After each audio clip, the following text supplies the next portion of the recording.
দীনেশ ত্রিবেদী বলেছেন যে তারেক রহমান জনবান্ধব নেতা, নরেন্দ্র মোদীও জনবান্ধব নেতা, দুজন মিলে একসাথে বসলে অনেক সমস্যার সমাধান সম্ভব। আপনি কি বিশ্বাস করেন কিনা সেটা?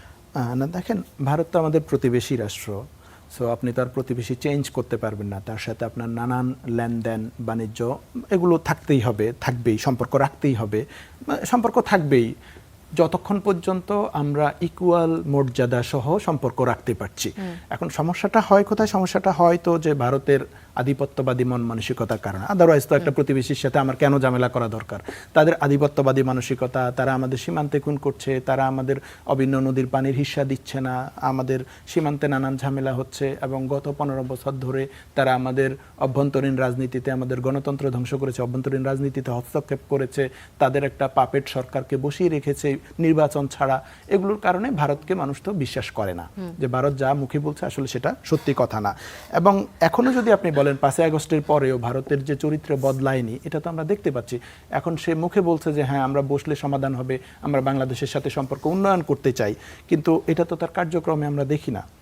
আপনি দেখেন, পশ্চিমবঙ্গে ইলেকশন হলো, বিজেপি জিতলো, এখানে বাংলাদেশ বিরোধী রেটরিক দিয়ে তারা জিতলো, বাংলাদেশের বিরুদ্ধে নানান কথাবার্তা বলে, এবং তারা ক্ষমতা আসার পরে বাংলাদেশে সীমান্তে মানুষকে পুশিং করা শুরু করলো, ঠেলে ঠেলে মানুষকে ইভেন সীমান্তের জায়গায় এনে, খালি জায়গায় এনে দিনের পর দিন বসিয়ে রেখেছে।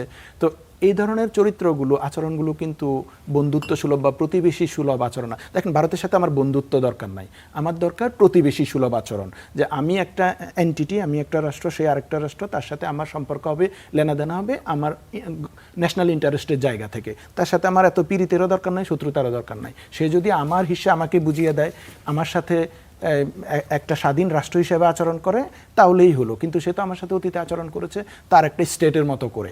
এবং এখন আপনি দেখেন, আমাদের দেশের যত সন্ত্রাসীগুলো আছে, খুনিগুলো আছে, সবাইকে তারা সেখানে আশ্রয় দিচ্ছে।